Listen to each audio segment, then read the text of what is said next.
ஏன் பாப்பி பேசணும் பரவல் ஜாஸ்தி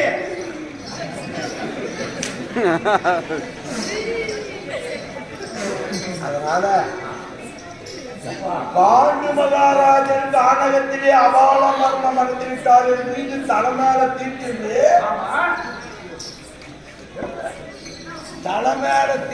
பீஷ்மாச்சாரியாரும் திருதராட்சித பையனும் ஜெகனி துரியோதனா சேர்ந்து 7 ஆண்டு யாத்திரை ஓட்டினாங்களாம். தாய் உண்டியோடு அப்படி யாத்திரை போற நேரம் ஒவ்வொரு இடத்திற்கு ஒவ்வொரு வனமாக சென்று இருக்கும் புனிதமான நதியிலே தீர்த்தமாடி புனிதமான நதி என்னடா யாரோ வந்து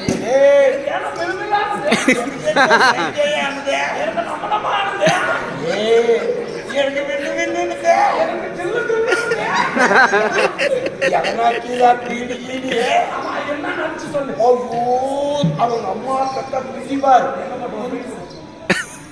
பழக்கம் இல்லடா வாய்ப்பு இல்லை யாருக்கும் பழக்கம் இல்லை.